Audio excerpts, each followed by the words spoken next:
Hi, and welcome everybody to another edition of the Winner's Circle Sports Betting Podcast. My name is Ross Benjamin of RBWins.com.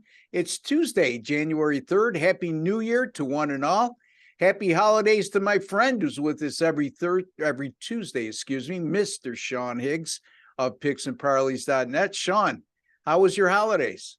It was a crazy 2 weeks of holidays, Ross. I'll just leave it at that. That's a whole nother show. I did a whole venting on my midday money about my crazy Christmas week. It was whatever. Why not? I'm not trying to pick it. It's a new year. Let's go. Let's get on with it. It was just a crazy ending. Just everything. It was just.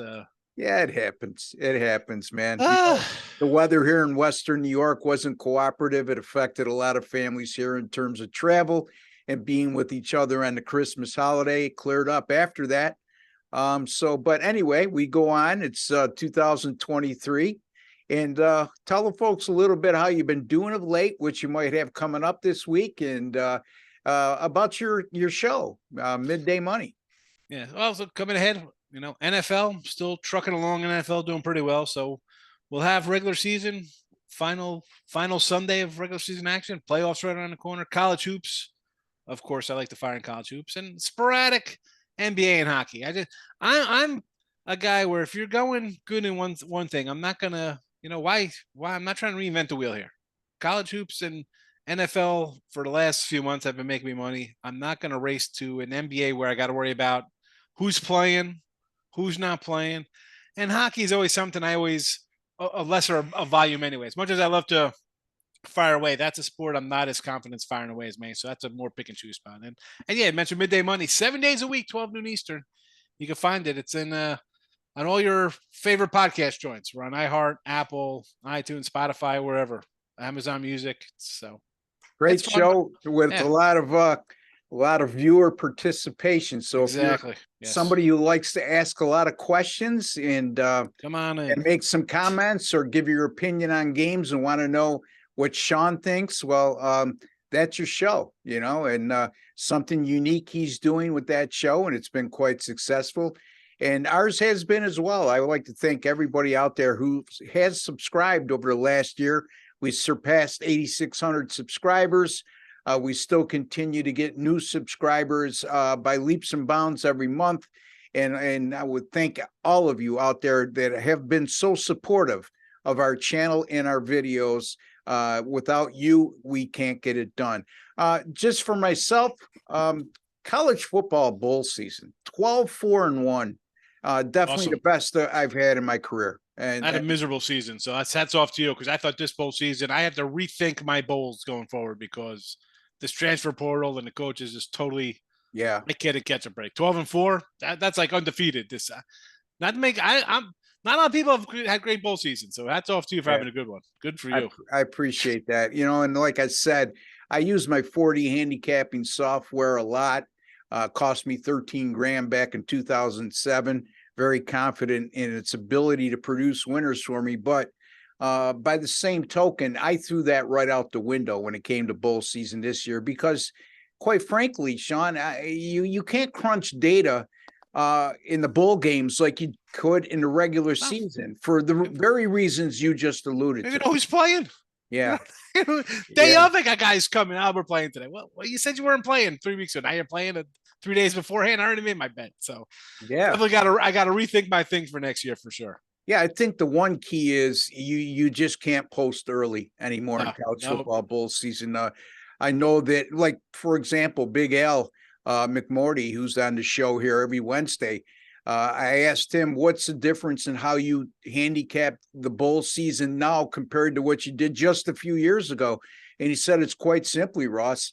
I post a day of games now because there's just too much unknown and uncertainties when it comes to this transfer portal and players opting out for the NFL draft and some of the crazy coaching changes we've seen in this past postseason alone. So anyway, and the NFL off a 3-1 week, big 10-star top play winner on Green Bay on Sunday. Very easy. Nice, yeah. Now 13-6 on the year with my NFL 10-star top plays and dating back to last year.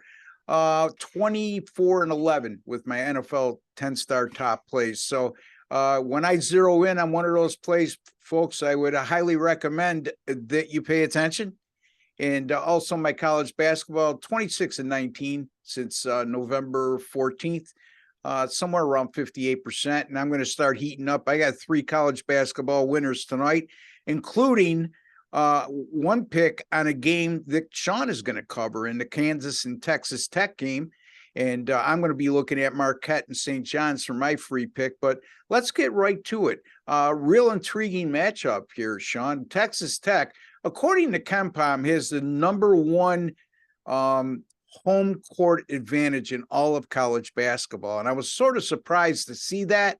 I knew they were up there, but number 1, you can name off several venues you would think would be more advantageous, but they combine everything plus results at home, and Texas Tech has been outstanding at home.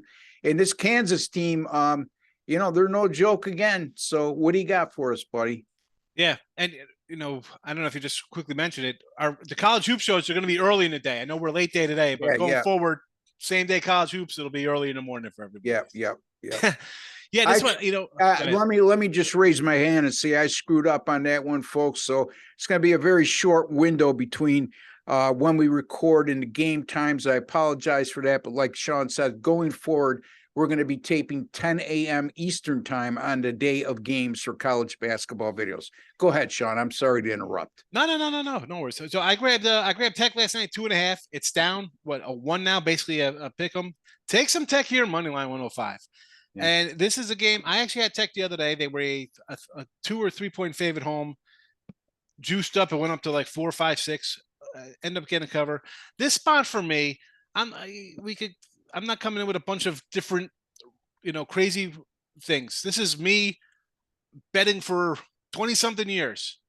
And just this past weekend, I'm going to run 7 times just this weekend. I think we went 7-0 and plus Sundays, maybe a 10-0 with these kind of numbers. When I see the ranked team or the better team, in this case, Kansas being a top 3 team, unranked Texas Tech, we saw this with Maryland and Michigan. That was 37-7 at one point, Michigan over a ranked Maryland team.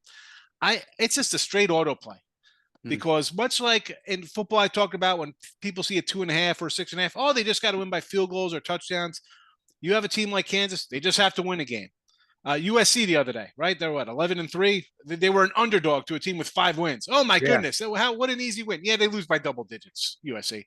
Now, this happened with Texas, Marquette against Villanova. I wrote them down. Iowa State, Baylor. There's a bunch of them. New Mexico, Wyoming. Again, teams 2, 3 point favorites, winning by a point or 2. Throw out, if it looks too good to be true, simple betting. Yeah. Basic. Too good to be true. It usually is. Now, it's not just one game. Again, this is something you have to do all the time, right? This is an all the time kind of thing. You can't say, well, I like it today, I don't like it tomorrow.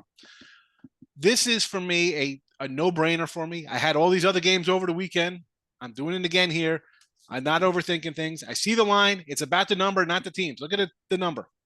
Yep. And then we won't put everything else into it.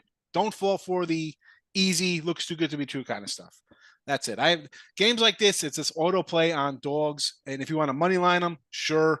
But I got to tell you, on a Saturday, a lot of these games, money lines wouldn't have got you. You would have lost by 1, getting 2, 2.5. So it's a little tricky. It's not like NFL or college football where these guys usually cash outright. These things come down to a point and you win by half or 1. Trust me. Last week I was on the wrong side of all these. 5 games, 1 half, 1 half. It was a rough one. You're like, where's the Drano? Is it 2023 left? I got to start over. So, But give me Tech here. Yeah, Texas Tech plus 1.5 at home against Kansas on Tuesday evening. That'll be a nationally televised game, I believe, on ESPN, if I'm not mistaken. If not, ESPN2. And I'm going to take a look at the Marquette and St. John's game. Right now, Marquette, a 2.5 point consensus favorite, and the consensus total 158. Here's the thing. These are 2 teams that like to play at a crazy rapid pace. As a matter of fact, St. John's averages just 14.5 seconds per offensive possession this year.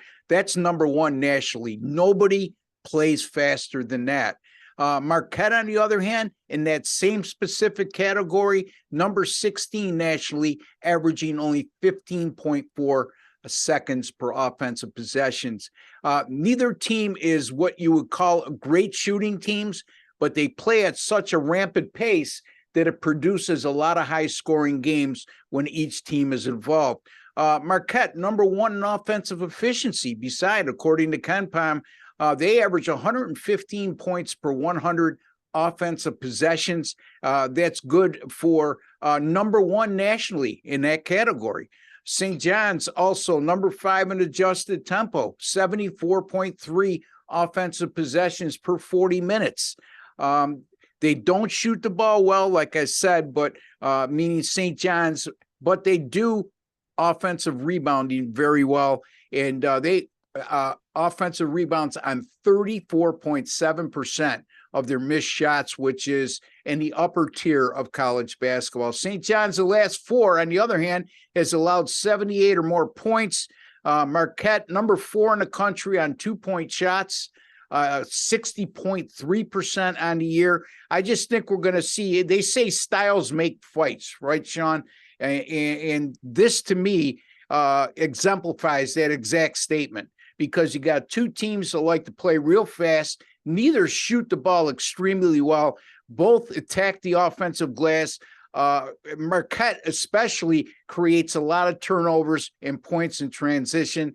I know the number's high at 158. It's high for a reason, but I would be shocked if this game isn't played with each team scoring in the 80s in this contest. I'm going to go over 158, Marquette and St. John's. And Sean, he likes Texas Tech plus the 1.5 against Kansas on Tuesday, January 3rd. And like Ross, 156 in college hoops. That's 80 points. That's a lot. This is not the NBA. These are 40 minutes. That's a point that's scoring every time down. Yeah. It's a high number. Don't be scared of the high number. They try to scare you. I think when it's too high, you got to, you look at it like, wow, no way. I like it. I like it. And not only is it too high, then you look at both teams' shooting percentages. Yeah. Overall shooting percentages. And you go, why is this so high? You got to look at pace and tempo on college basketball when it comes to totals. And there's a true indicator of what style of play each team likes to play at. So we'll see. Again, Marquette and St. John's over 158. Texas Tech plus 1.5 from Mr. Higgs. Sean, any final thoughts before we move on? Listen, it's a new year, folks. And again, you don't have to bet every single game. You don't have to bet the ESPN games. You don't have to bet the TNT games. If there's no edge, Ross will tell you, I'll tell you, we could pass the games. That's why, he's got the comment section here after the fact. I do a live show with comments. You don't have to play them. You don't have to play. Take it easy. Take it easy, nice and slow out of the gate here. Tournaments coming up. There'll be action there. There'll be action. Absolutely. We still got a week left in the NFL regular season, then the playoffs.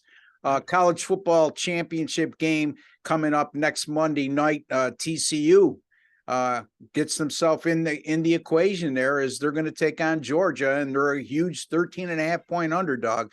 So a lot to be said there. And like I said, folks, college football bowl season 12-4-1 this year.